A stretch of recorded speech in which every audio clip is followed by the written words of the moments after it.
Hello everyone, welcome back to Sydney and Starlet, and if you're new here, welcome, enjoy the videos. So today me and Sydney are going to be reading another Disney Princess 5-minute princess story. So let's begin. So for today's story, we are on Beauty and the Beast, a friend for Philippe. So let's begin.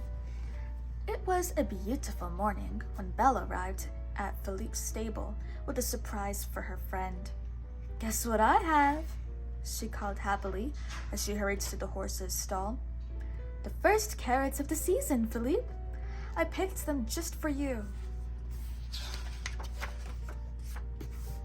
Philippe was not as happy as Belle had hoped.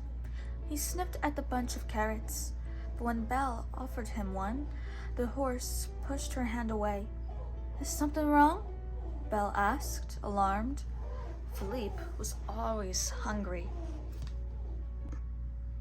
Philippe hung his head and sighed. Belle decided that she had to cheer up her friend. But how? "If only you could talk," Belle said. "You could tell me exactly what to do." Later that morning, Belle hurried to the castle library. She gathered all the books about horses she could find and began to read. "Sacre bleu!" cried Lumiere when he, Cogsworth, and Chip saw all the books. "What are you doing, Princess?" "I want to cheer up Philippe," Belle explained. "I hoped these books would help me figure out what's wrong, but I'm not having much luck." "You should brighten his stall," Lumiere suggested. "It's important to have the right atmosphere, you know." "I believe that music is the key to happiness," Cogsworth said. "It always made me smile when I was an enchanted clock." "Or how about a bubble bath?" Chip chimed in. "That used to cheer me up."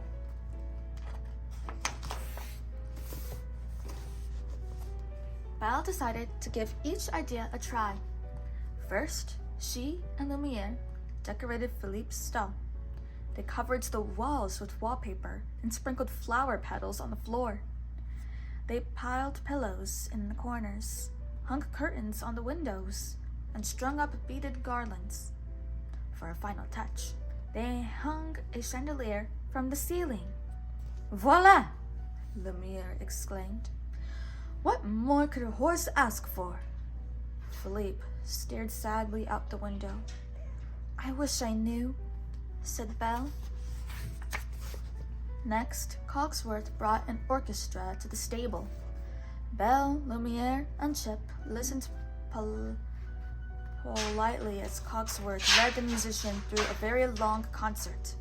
Philippe didn't seem to enjoy the music, though.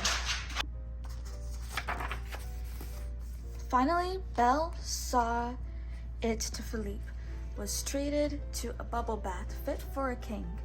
"If this doesn't make him smile," Belle told Chip, "I don't know what will." In the end, although he was shiny and sweet-smelling, Philippe was still glum, and Belle was still puzzled. "Maybe the prince would know what to do," Chip suggested. Belle thought that was an excellent idea. She found the prince in his study and explained everything to him. "I wish I knew what Philippe needed," she cried. "Do you have any suggestions?" The prince thought for a moment. "Maybe a walk would do him good," he said. "That always used to cheer me up." "Of course," Belle agreed. "That's a wonderful idea." Bright and early the next morning, Belle changed into her riding clothes and fetched Philippe. She led him to the edge of the forest where the royal orchards began. The sight of all the delicious fruits gave Belle an idea. "Would you like an apple?" the princess asked. "Go ahead and choose one." Philippe wandered from tree to tree, eyeing each apple and even sniffing some. But he looked sad, and his steps were slow and heavy. It was clear his heart wasn't in it. They continued until they reached a meadow. All of a sudden, Philippe's ears pricked up, and his head snapped to attention. Then he charged off like a racehorse. "Whoa, boy!" Belle cried, nearly falling out of the saddle. "Where are you going?" But Philippe galloped on straight into the forest. At last they emerged into a clearing filled with wild horses. Philippe whined, and several of the horses answered him. Finally, Belle realized what Philippe had wanted. Not a fancy stall or fine music or a bubble bath. He wanted to be with other horses. Philippe trotted eagerly over to the herd. "Well, go on," Belle said as she swung out of the saddle. "Go have some fun." Soon, Philippe was playing with one of the horses. The two horses chased each other around the clearing and found a patch of delicious grass. All too quickly, the day was over, and the sun began to set. "Oh goodness, we've got to get going. I promise we'll come back soon," Belle told Philippe. As they started toward the castle, Belle heard the sound of hooves behind them. "Well, look at that, Philippe!" she exclaimed. "It's your new friend." The horse who had played with Philippe all afternoon was following them home. By the time they reached the castle, the two horses were walking side by side.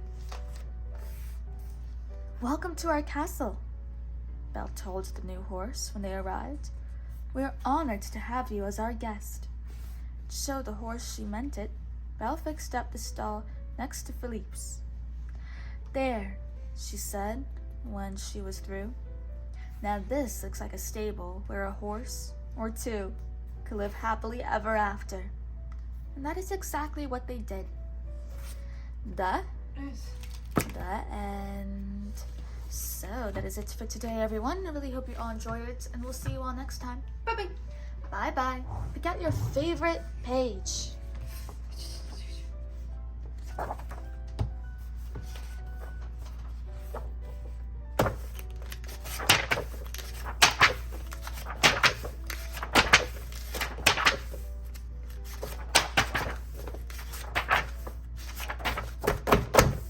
It's a very good page. I actually should put the bookmark here for our next story to save it there. Who's your favorite character? Sonia. Cinderella. We didn't even read Cinderella today. Okay. Bye-bye. Sayang. Cinderella. That's tomorrow's story.